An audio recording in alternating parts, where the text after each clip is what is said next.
Hello and welcome to the Outlaws podcast with Kate and Shayla. For professionals unlearning the rules of work and life. Ditch the shoulds and build what fits. When was the last time you got a good night's sleep? And no, we don't mean collapsing on the couch with Netflix playing. We live in a world where bragging about how little sleep you get has somehow become a bit of a badge of honour. But the truth is, it's wrecking our brains, our bodies, and quite possibly our personalities as well. In this episode, we're talking to Alicia Visser, a clinical psychologist, HeartMath trainer, and a founder of Becoming Conscious. With 17 years of experience working in trauma, resilience, and wellbeing, Alicia knows exactly why you're lying awake at 3 a.m, replaying that awkward email you received today. She's here to show us that sleep isn't just something we need to get through the day, but it's the ultimate secret weapon for clarity, creativity, health, and not being permanently cranky. That's something to aspire to. So if you're tired of being tired, grab a cup of tea and let's talk about how to finally get the kind of sleep that can change everything.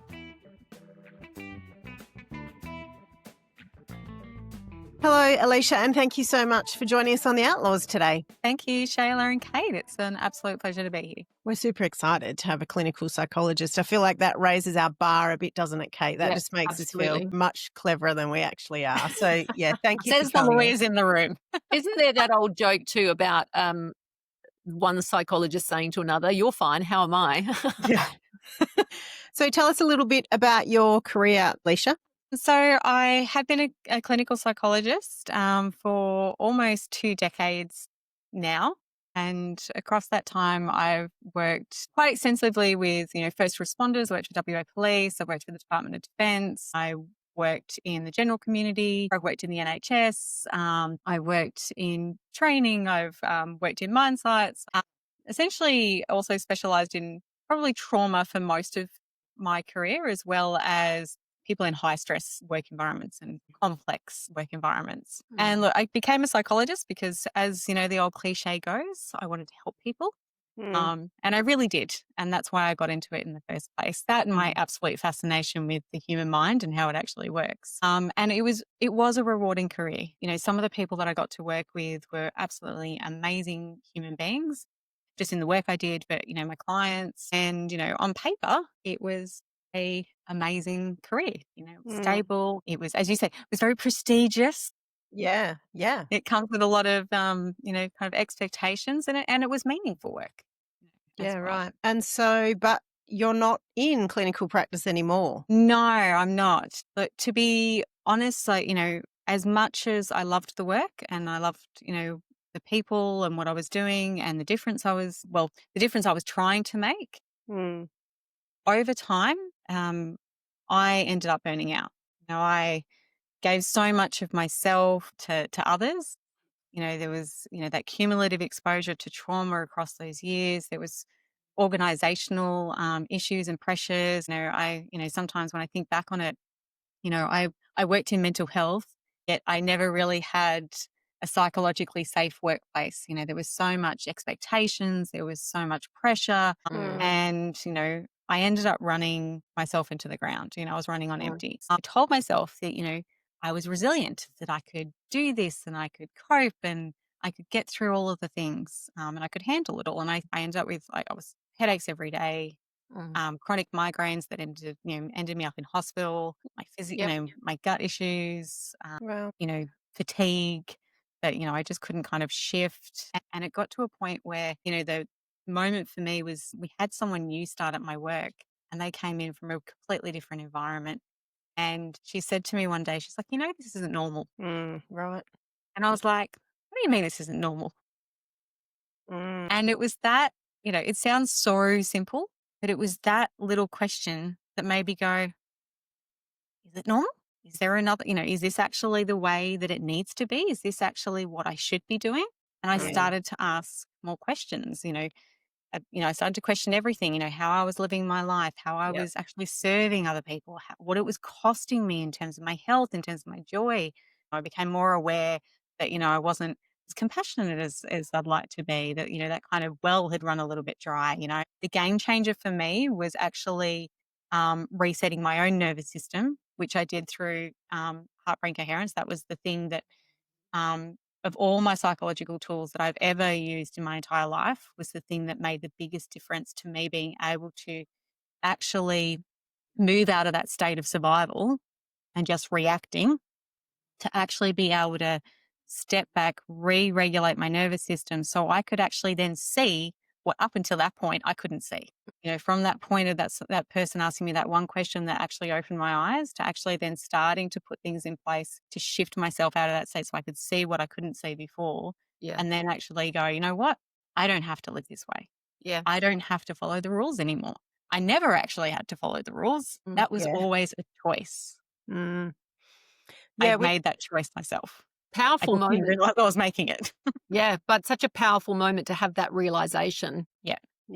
And I'm so grateful. Like, for, it's so simple, but it was a turning point. Yeah. So there's a whole story here. We could do a whole Outlaws Diary episode with you, I think, and maybe we'll get you back on to do one of those. Yeah.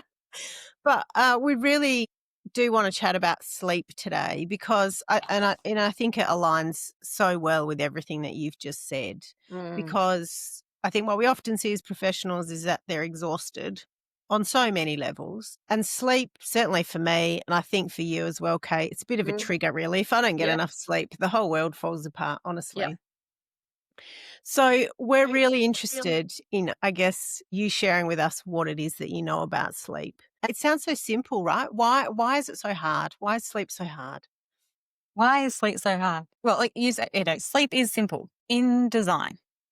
We are essentially built, we've got these beautiful systems within us that are naturally designed to make us sleep on this regular clock in this really harmonious way. But like anything, the human factor is what gets in the way.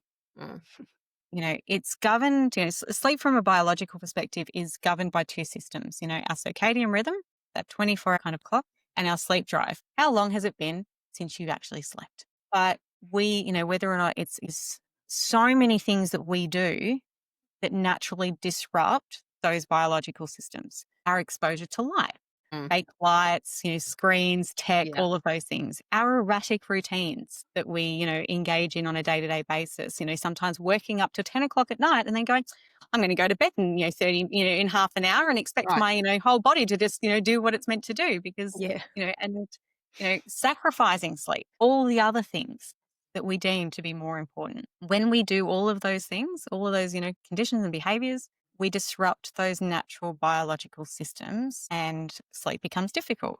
But it's not just these conditions externally to us. It's also what we do internally to our bodies. I've worked with people with PTSD and significant trauma, but every single person I've worked with is a human first, and then the things that have happened after. And most people have difficulties with sleep. Okay. No matter what, mental health there's actually a extremely high comorbidity between most mental health conditions and sleep disruption.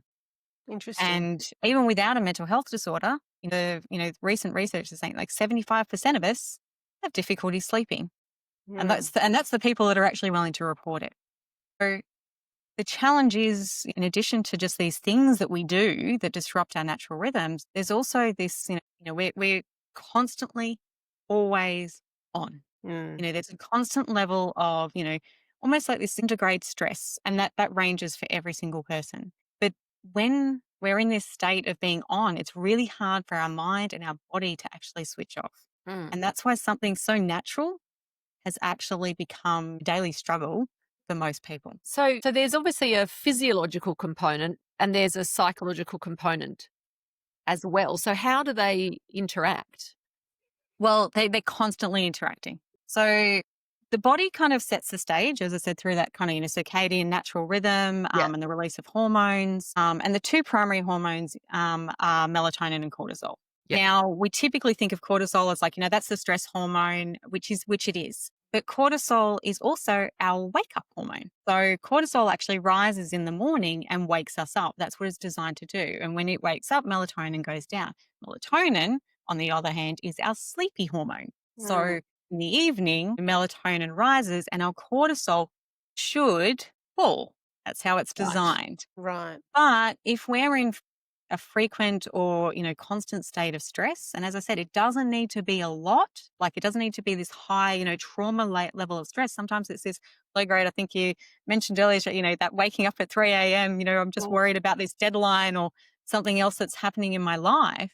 This bill I need to pay, or, this conversation I had, or, this response I got from an email. Anything that puts us in that state of stress will actually activate that cortisol. And if our cortisol is high, our melatonin is low. So our body is not primed for sleep. So they can't operate at the same, it's one or the other. So melatonin goes down, cortisol They goes, kind yeah, of okay, right, gotcha. Yeah, if you think of it that way.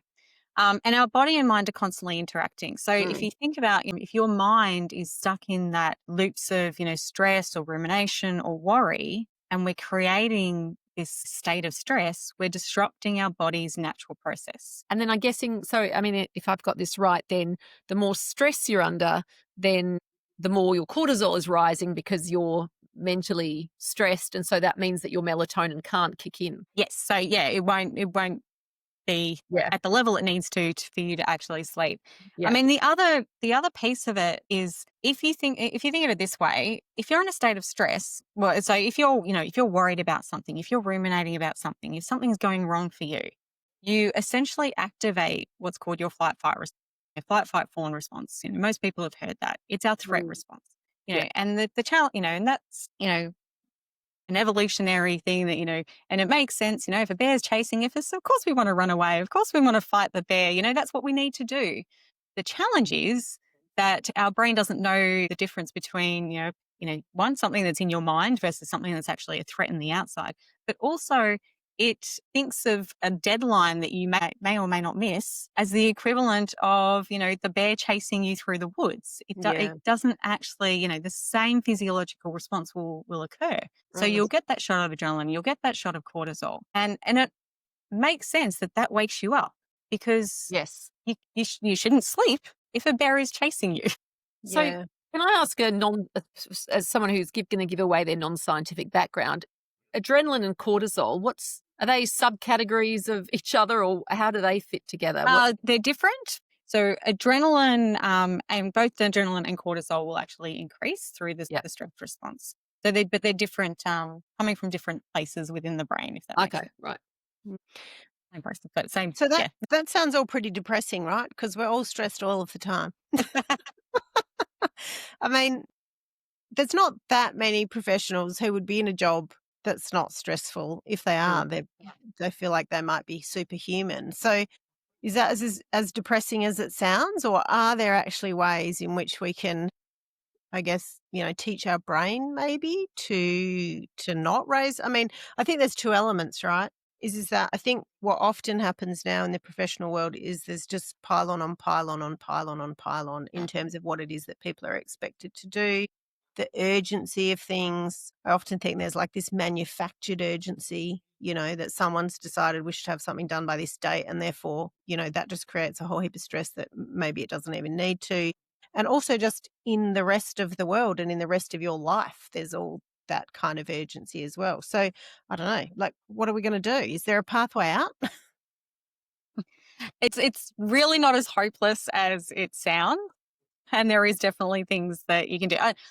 I can say hand on heart, despite, very, very busy days and, young children and all the things, I go to bed, fall asleep within 20 minutes, I pretty much sleep through the night. If I wake up, I go back to sleep and I get about 8 hours. You do? Uninterrupted, magical. uninterrupted, magical sleep.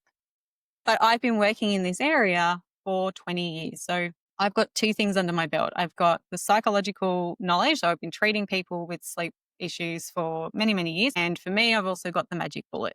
For me, the magic bullet is actually heart brain coherence, because that is actually what puts you in a state in terms of your internal biological systems to actually prime your body for sleep. So I combine all of those things together. Can you say that a bit slower? Heart brain coherence, yeah? Can you explain to us what that is? So one of the things that that a lot of people don't know is that your heart actually sends more signals to your brain than your brain sends to your heart.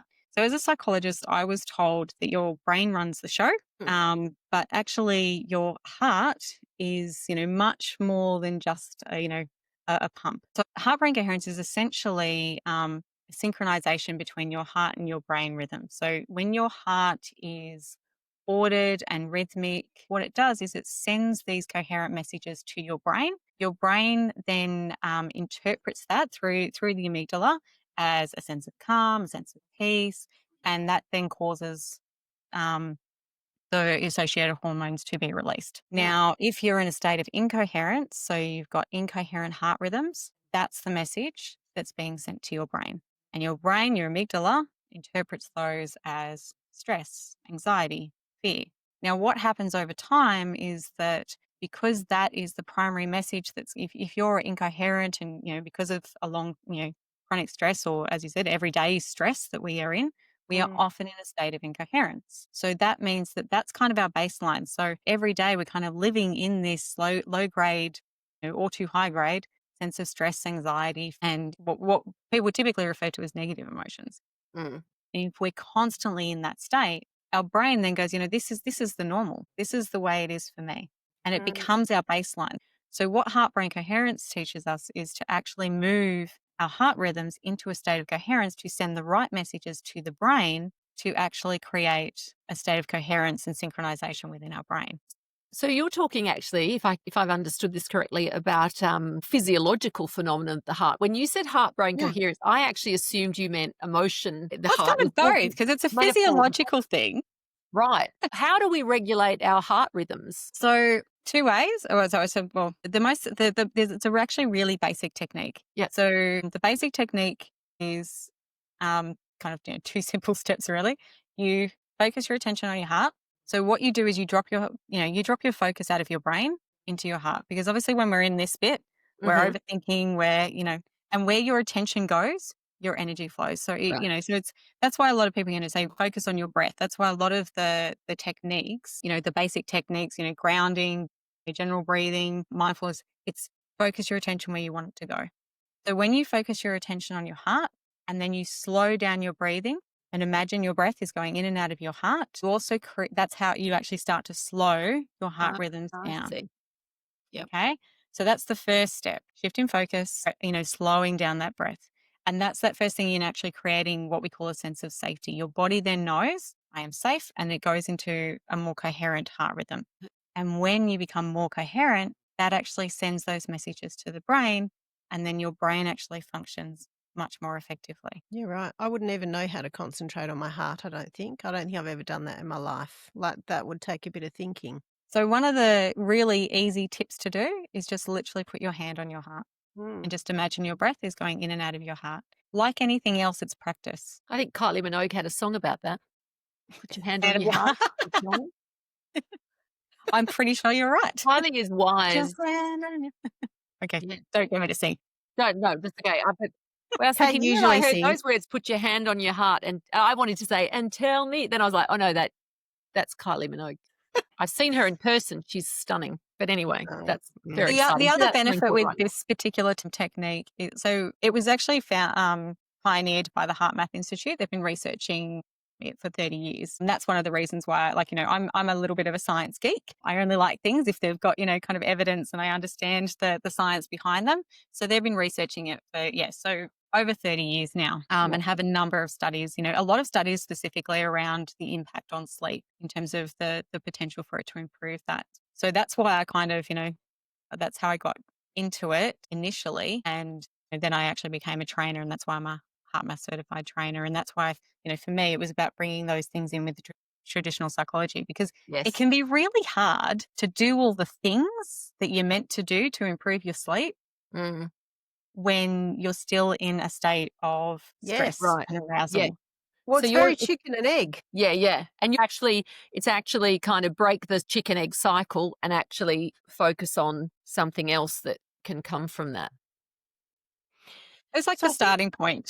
It's not and that's it. It's like anything else. It's not the only thing, but it's the thing that helps to, reset yourself into a place of safety so that, your body knows it's safe.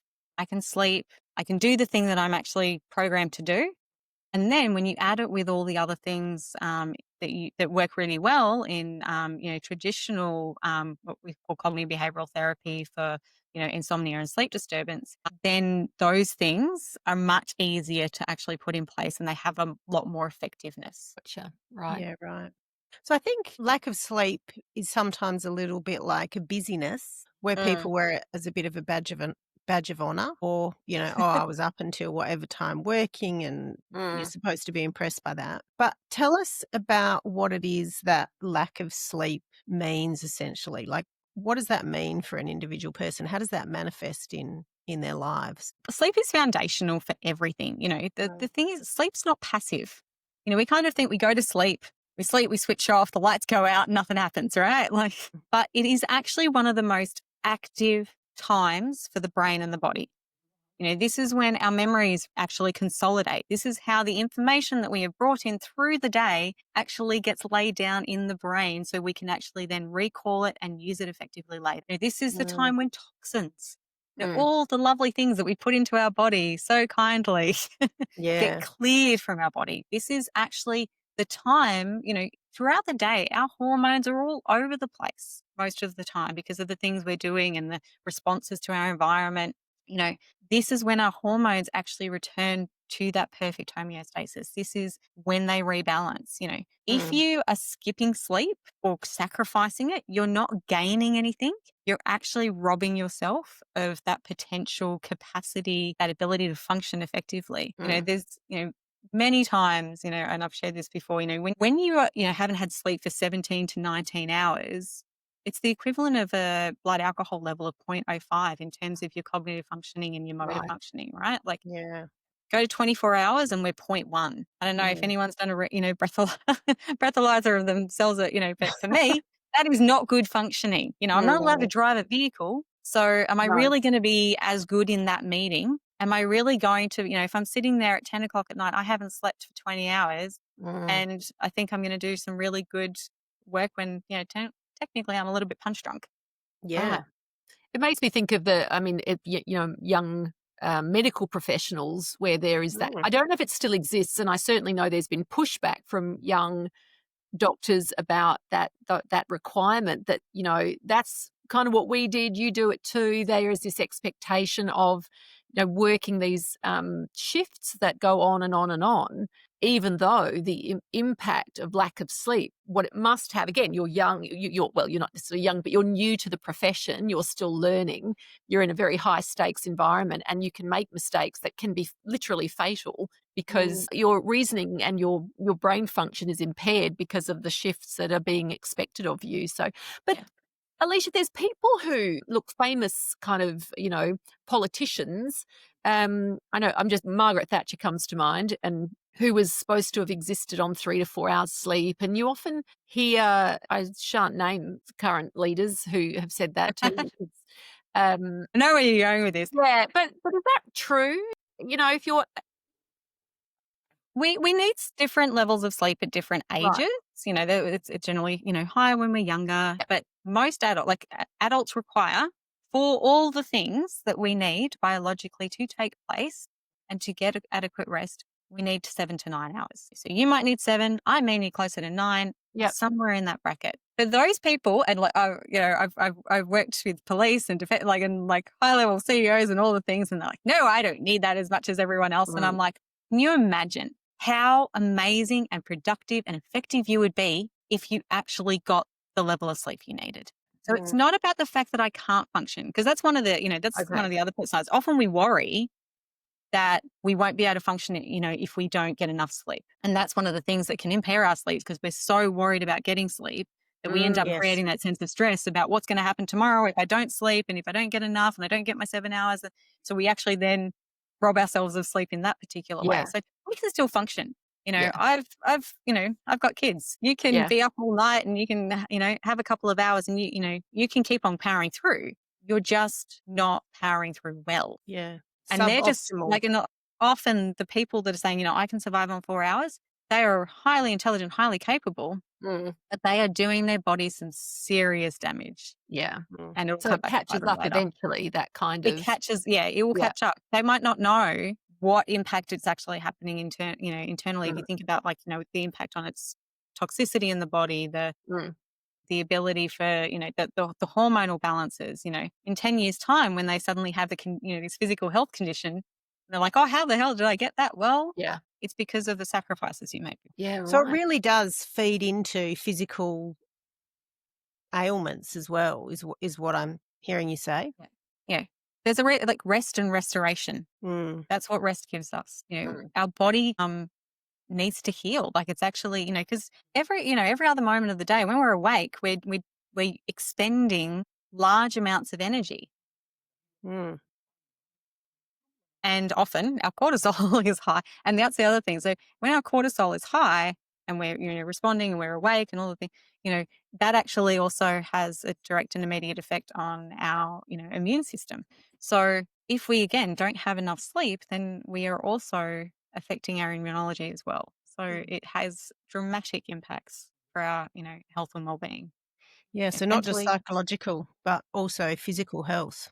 Yeah. Mm. And often that's the thing. Like I think back, yes, there was a lot of, my physical ailments were very much around, the stress I was under. That would have been a big contributor to that.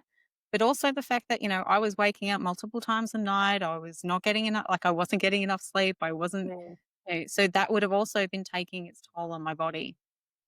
Yeah, absolutely.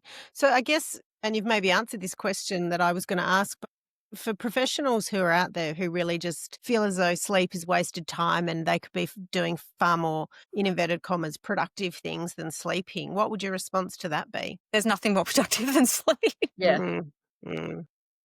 For all those reasons I've just shared. Mm. It's an investment. Yeah. It's an investment in your health. It's an investment in your energy. It's an investment in your functioning. What you give to sleep comes back to you tenfold. Right. Yeah. So I think most people are familiar with the concept of sleep hygiene. I know you're talking about something much more fundamental, but in terms of sort of sleep hygiene, I'd love to hear about your personal sort of routine, and also some sort of your suggestions for how people can get better sleep. So I feel like it's a combination of a few things. But if I had to give, I guess it's the top tips, right?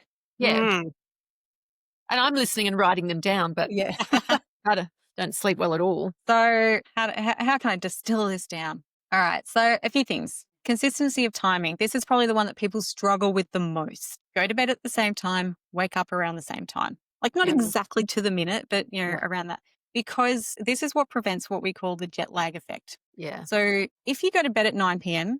and you get up at 5 a.m. on the weekdays, that's your normal routine, or that's what you're trying to do. And then you go to bed at midnight and then get up at 8 a.m. on the weekends, you will be in a state of perpetual jet lag every single week. It's like you're traveling from Sydney to Perth and back every week. Mm. And that's what you're doing to your body. So and I say this is the hardest because people like to sleep in on the weekends. I like to sleep in on the weekends, but it makes such a massive difference. So don't more push it out regular- more than an hour or you're going to Yeah. be in perpetual Yeah. jet lag through the rest of the week. Yeah. And jet lag is awful. Yeah. Yes. And that's it. We know that and we Yeah. feel that, but then we do it to ourselves almost on purpose. Yeah. Mm. Another really easy sleep hygiene thing that we can do is light exposure. So our internal rhythms, our internal clock, one of our biggest internal clocks to anchor our circadian rhythm is light, right? So morning sunlight, darkness at night. And again, it sounds really, really simple, but because light is one of those main conductors of our biological processes, it's one of the reasons why it's most beneficial. So get up in the morning and the first thing you do is you walk outside to greet the sun or you open your blinds. Obviously, I appreciate that sometimes that's a little bit harder and you have to wait a little bit longer in the middle of winter, particularly if you're living in Perth and it doesn't get to daylight until 7. But the moment that you can see sunlight, get out there and see sunlight. No sunglasses. Don't go for a run in your sunnies. That was something I had to learn not to do. Natural light exposure and making it as dark as possible in the evening. So when you do I'll explain the kind of wind down routine, but using low light in the evenings and connected with that, turn off your screens. Yep. Turn off your screens at least an hour before your bed. What about a blue light glasses helpful, or is that? Yes. So I have Okay. blue light. I have the blue light blockers. I find them really, really useful for, particularly for tiredness of the eye, like, when you're on screens during the day. There's different ones that you can get that allow different levels of light during the day versus during the, kind of your dusk versus your evening. And yeah, so there's a lot of research around the benefits of that, and that can help with, it's like, well, I'm in my house and it's still, the lights are still on. How do I actually manage that? The blue light blockers can definitely help with that. Yeah. But even just going, what, I'm finishing what I'm, watching my show or dinner or whatever, having that conversation with my partner, and now I'm going to go and get ready for bed. Using that that low level dim light in that hour or so before you actually go to bed, and not actually interacting with those screens, is what's going to actually help prepare you for sleep. And then that's really my last thing, is really have a wind down routine. Yeah. Before bed. And, and that includes not using devices. And people kind of say, my device helps me go to sleep. I can tell you from all the people I've worked with, from all the conditions we know, use of devices is a hindrance more than it is a help. Mm. And the thing I give, anyone with kids, think of it this way. Would you give your child an iPad just before they go to sleep? Yeah. Right. No. No. And But I we guess there's expect that we don't have the same reaction. It's the same with the routine. We kind of go, oh, I'll just do, I'll scroll on my device and then I'll expect myself to go to sleep. Yeah. So you're sending little signals to the brain, aren't you? Because I guess that's what we do with our children. My children are all in their 20s now, and they don't require me to read them stories anymore, but which I kind of miss. Sad. But I can still remember Close some that of them as door, well. you never know. I can still remember some of them that we said them so often, but there's it's signals, isn't it? It's okay. 100%. Now it's bath time. Now it's this. Now it's Yeah. that. And so you're building up, and if you change things around, that throws things out. So I guess you're doing the same to yourself. Yeah. Our brain and our body are massive on associations. Yeah. That's the way we work. So, and that's what a wind down routine actually is. It's about signaling to your body that it is actually time to prepare to rest. And that's what actually starts in it. And the more consistent you are with that, the stronger that signal is, the easier it is for your body to start to do what it naturally does and prepare itself for sleep, and it starts to release all those things. And there's lots of different ways that you can actually have that routine. My top tip, as I've already said, is adding in a little bit of a heart brain coherence or other, system regulation practice, like it could be breathing, it could be grounded, it could be meditation. I just particularly like heart brain coherence, and I find it really, really effective. But something that moves your body into that prime condition for rest. But it has, those associations are so, so, so important. And as you said, we do that for our children naturally. And we understand why we do it for our children, but then we don't continue the same practice as adults. But we're literally the same system, just in bigger bodies. Yeah. But I think that's because we've gone through this process of thinking that we have to be productive all of the time. That we don't, I think, understand really how important sleep is. And in fact, we don't think of sleep as being productive. But I think what you're saying is that it's hugely productive. So in some ways we should just give in to that idea about, okay, great, I'm going to be productive, and how great. It's not going to take any energy from me to do it. Right. No, but what a benefit.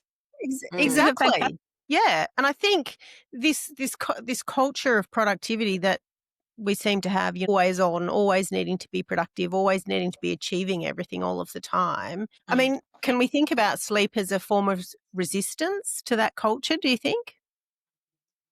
Yes, because our culture, and I know this from my own personal experience, I know this from all my clients, it profits from us overextending, overgiving, being as productive as we are, to the point of exhaustion. But for me, choosing rest over doing more, yes, it's a rebellious act. I think it's actually an act of self-preservation, to be honest. Because it is about us actually saying, I refuse to run myself into the ground to meet this unrealistic demand that society has placed on me.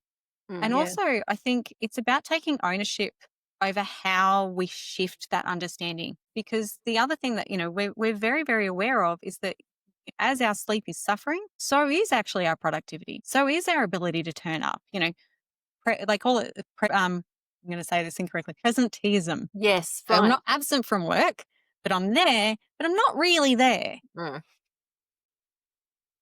my full 100% capacity, because I haven't slept, or I am exhausted and I am burnt out and I haven't actually rejuvenated myself. So yes, it's a resistance, but it's a resistance to actually change the narrative. And it's only through actually, now what I can do compared to, and what I can deliver compared to what I used to when I was, essentially running probably on 50%. It's like, yeah, I still, I was functioning. I still did really good work, but I do better now. Yeah. Yeah. That's the thing, isn't it? I think it's that sort of awareness that you're cheating yourself, and actually too you are cheating the workplace. I guess what you're saying is that, well, sleep obviously makes us more productive, actually, ultimately. So even if you wanted to put it in that framework to make yourself feel less guilty about sleeping, you could actually reframe it as, but this is going to make me more effective. I'm going to turn up better. Right. For my But I job, think for my also work. too, you can push through. I think that's the lesson too, isn't it? You can push through. You can take things or do whatever you need to do to push through, but you're going to pay a price for that. There's no getting around it, that you're building up the sleep debt, you're creating potential problems for your body. And you can't catch up. No. It's the other thing that, people are going to go like, I'll just catch up on sleep later. It never replaces it in terms of the impact that it actually has on your body. Yeah. You can't catch up on your sleep and then come back to the status quo. Just all the studies that, nope, it doesn't work that way. One of the things we've talked about with a few of our guests is burnout and their experience of burnout, and certainly my experience of burnout is just sleep is just dire. I mean, absolutely dire. And that kind of, 2 a.m. waking up and then never being able to go back to sleep, which I think you've helped me to understand in terms of where the cortisol level is. And so really there's no possible way of that happening. But well, there's a few things that go with the, staying, the mind going and not letting me go to sleep or waking up at 3 a.m. and keeping me asleep. There's a few additional things that go on there as well. Yeah, so I was just really going to ask, is there something in particular that's going on in that burnout that's different to what goes on sort of, maybe at a lower level of stress response? Is burnout just a whole nother level, or is it just really the same stuff going on in a magnified way? I think it's more chronic. So there's a difference between, if I'm, stressed over something in particular on this particular night, I might start worrying about it, and then that will stop me from falling asleep because I've activated my stress response and my mind's going, and that's activated my cortisol, and then I'm not actually going to necessarily go to sleep because my mind's saying, no, this is more important. You need to think about this. So I won't go to sleep. But then the challenge is, if that is what's happening for you on a daily basis, which is essentially what happens when we're in that state of burnout, this is your normal. So you're in this constant state of elevated cortisol. When cortisol gets elevated, typically and particularly when you get the spikes of cortisol with stress, the idea is it's meant to go back to normal. It's meant to dissipate, for an hour, 9 minutes. Like, it's not meant to be maintained. Adrenaline is meant to be there for a couple of minutes and then go back down. Everything's meant to return to what we call homeostasis, which is balance. It's there for a reason. It's there to serve us, but it's not meant to be on constantly. Yes, you've run away from the bear.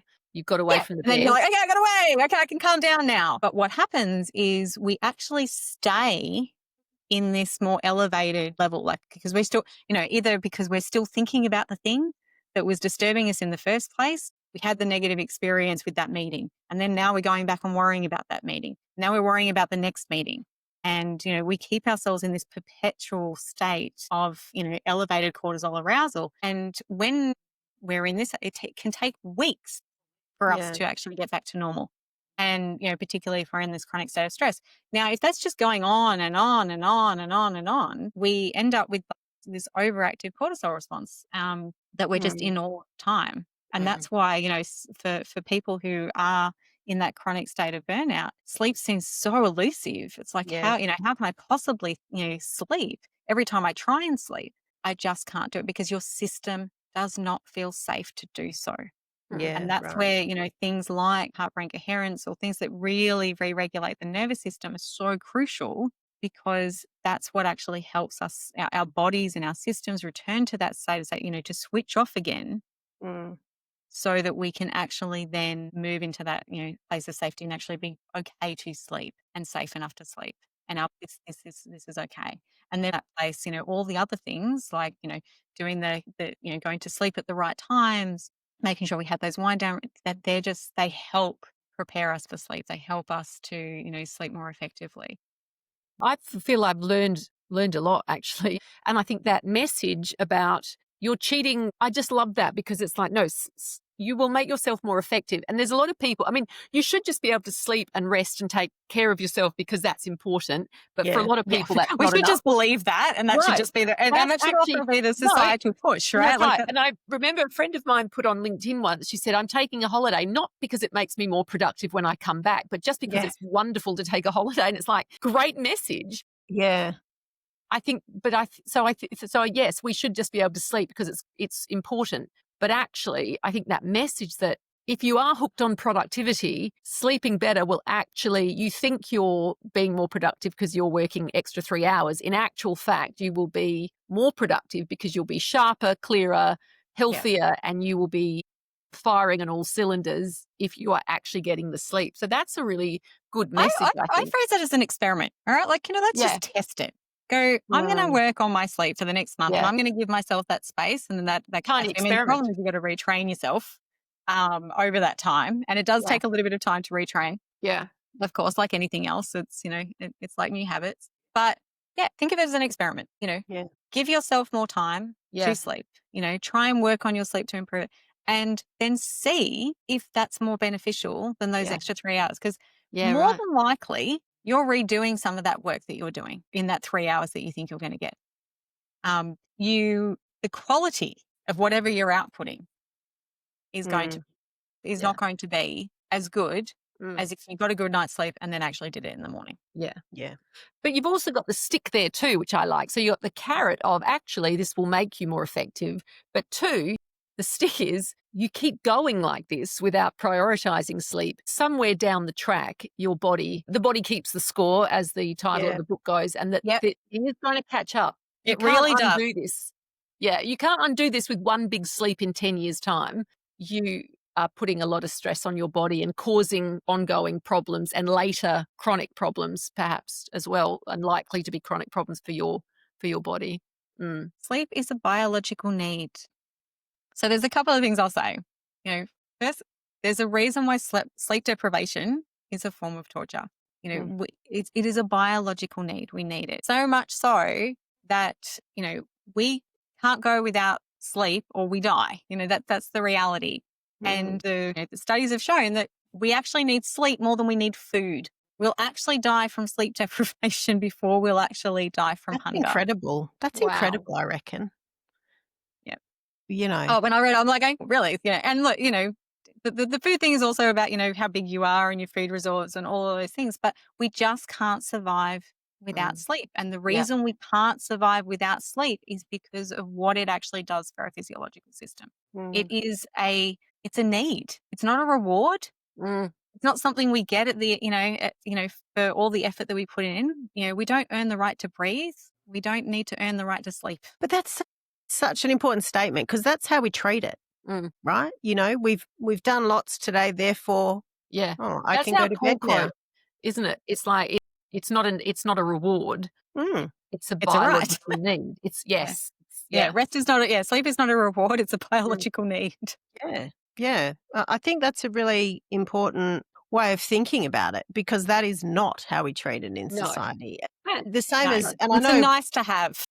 Yeah. And I know like rest and sleep are 2 different things, but I think of rest, during the day, for example, as, turning off your mind and it not being on all the time and giving your brain a little bit of space to just process stuff outside of having a screen in front of you or doing whatever your job happens to be. But I think that there's similarities that we think that again, like we treat rest as a reward. Have I done enough to now be able to sit here and, drink my cup of tea without doing anything else? And it's not really. It's just obligatory. Yeah. And it's you're definitely right.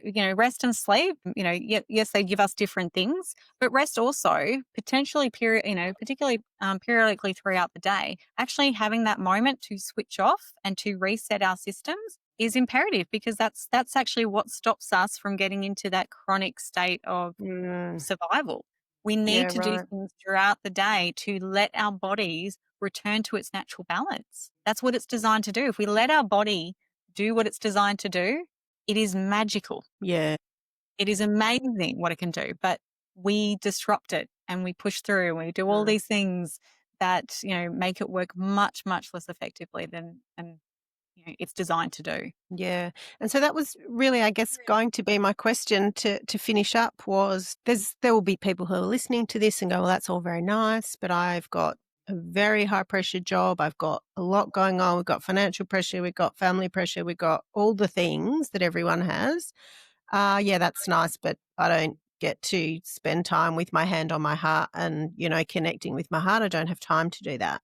And so what tips do you have? And maybe it's what you just said around rest for really, really busy people in really busy jobs. What is just one thing that they can do that might help them to improve their sleep? So I'm actually going to challenge you that we don't have time to put our hand on our heart, because that's Okay. actually going to be my thing. That's actually, so for me, because I practice heart brain coherence, 4 or 5 times a day. You don't have to do it that often, but it's something you can do literally in a minute to 2 minutes. Like you take longer to go for a pee.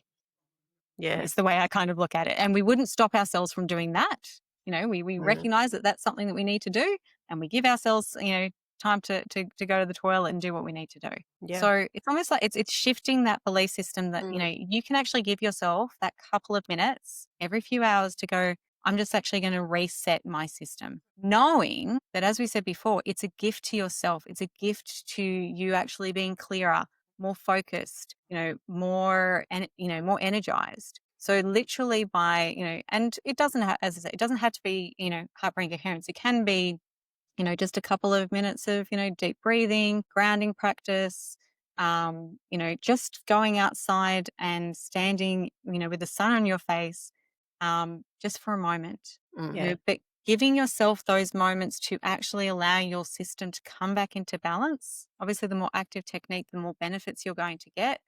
And that's why I love the heart brain coherence technique, because, I also use it, it has a biofeedback device that helps me to train my system into coherence. And that's one of the reasons why I love it so much. But it's just taking those micro moments to reset, knowing that that's what's going to actually make you a more effective, if that's what you're trying to achieve, but just a better human for yourself, to yourself, but also for every single person around you as well. Yeah. Yeah, that's really important. Thank you so much, Alicia. Yeah. That was a really interesting discussion. As someone who's had lots of sleep issues, and Kate sounds like you have as well, or do. Last night was, And pain's another element that, no, it was definitely comes into it. But no, I just find it hard to switch my mind off. That's the thing. But I've bought some sleep headphones, and they've got like flat. They're like a headband, and then they've got flat. I've heard it, yeah. Yeah, and I find, because I obviously sometimes just need to switch off and distract myself, and I listen to Audible books, and I'll listen to like a memoir of someone, and but that to me is like, it's kind of a bit soporific, because it almost distracts me from what I'm trying to do, which is go to sleep. Can I ask you one question though? Do you listen to do you listen to it in bed or out of bed? In bed. Okay. So one of the, how we talked about associations before? Yeah. So the brain is big on associations. So one of the number one rules of bed is that you do not do anything in bed that is not sleep, because you want your bed to be associated only with sleep. Sex is the exception to the rule. I was just going to say, I can simply everyone always asks about that. It's the exception to the rule, because it releases all these lovely little sleep-inducing chemicals. So that's why it puts you to sleep. So that's why that's allowed.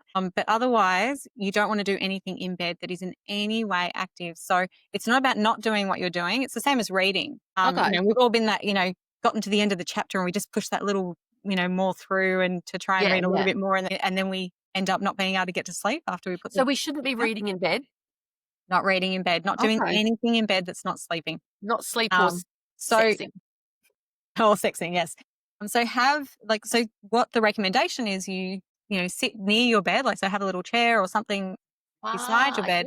When you start to go, feel droopy, just move yourself into bed. It's the same as when you wake up at 3 a.m. in the morning and your mind's going and you know, can't get back to sleep because your mind's just started thinking about that random thing that you have to do the next day. There's a couple of things for that. You know, worry time during the day helps for that, you know, journaling what you need to think about, you know, so it gets it out of your head.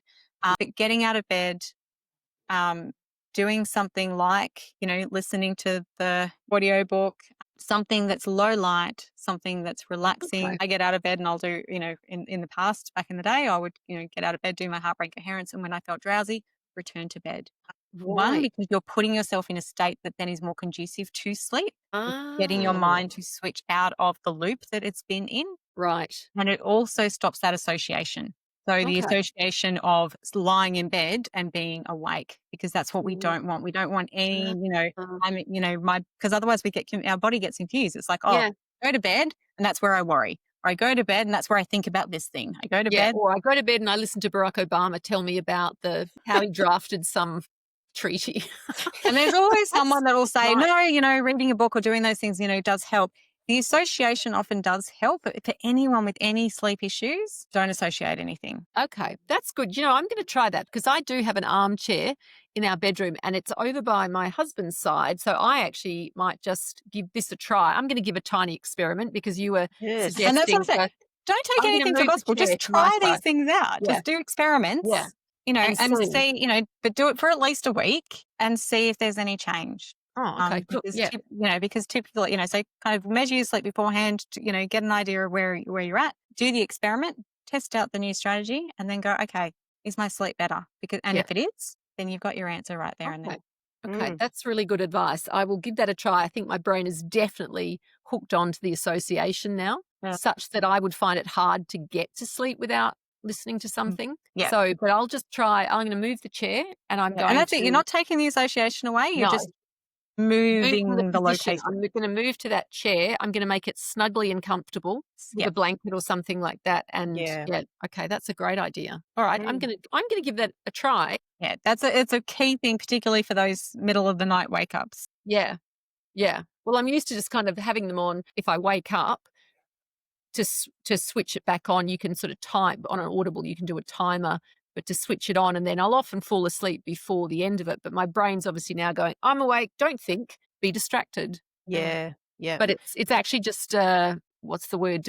Displacing the problem, really, isn't it? Is what I'm doing. We just put a new section in the newsletter, which is about little outlaw moves that you can do in your day-to-day life. Maybe this is one of them, and we can put that in there, and maybe other people want to try sleep stuff with you, Kate. And then I think it's just such a lovely way of thinking about sleep is let's just be outlaws about it. Let's just prioritize it and recognize it for the really important physiological need that it is, not something that we and look, the mindset shift is probably the first thing. Like you really got to believe it's important because otherwise you're not going to do any of the other things. Thank you for being our first expert on the show, Alicia. As I said, we're super excited and I think everyone's going to find it super useful. So thank you again. Great. Thank you so very much. Happy. No, very, very, very happy to be here. So that was super interesting, wasn't it? Yes, I learned a lot. And actually that I am going to definitely rethink my dependence on my sleep headphones and just trial Alicia suggested, which is getting out of bed if I wake up, sitting nearby in a chair rather than actually And I'm going to try and put my hand on my heart and connect with my heart, which I don't think is something I've ever even thought about doing before. So let's report back maybe next week as to how we went. So we've got some good news. That we're on the charts in Ghana. We are on the charts. We are, in fact, on the charts in Ghana. And that's a sentence I never thought I'd say. I think you'll find that my podcast is on the charts in Ghana. And so I do know a few people from Ghana, and maybe, I don't think it's them listening. Maybe they're the ones that recommended it. Yeah, maybe they're the ones that are listening to us because I find that quite incredible. But maybe if the people in Ghana are listening to us, we would really like to hear from you. You know that we're thrilled we're on the charts in Ghana. So thank you. It's exciting. Yeah, it's like talk about Outlaws goes international. Like absolutely. That is, a completely different continent. That's very exciting. I mean, we do have listeners in America, or the US, UK, Europe. Yes, in Europe, Sweden. We're big in Sweden. Yeah, we are. Yeah. Again, another sentence I didn't think I'd ever say out loud. Very exciting. Very exciting for people who just decided to start a podcast back in April. That's right. Hmm.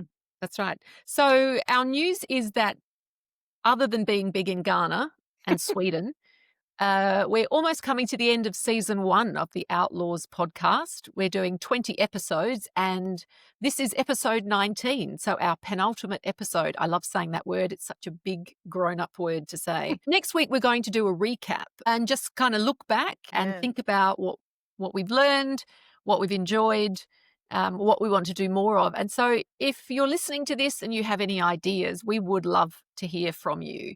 What have you liked? What would you like to hear more of in season 2? What do you reckon, Shayla? I reckon you sounded super professional as you were saying that. Thanks. Look how far we've come. I know.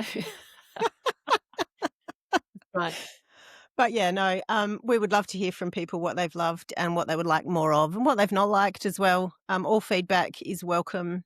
And then we can do more of the things that you love in season 2. So yeah, get in contact with us in all of the usual ways. Contact our outlawspodcast.com via the website, on Facebook or on LinkedIn. We love to hear from people. Yeah. So have a great week, Kate. Thanks, Shayla. You too. And see you next time. Well, see you next time for episode 20, the season finale. Yeah. Very Bye. exciting. Okay, bye.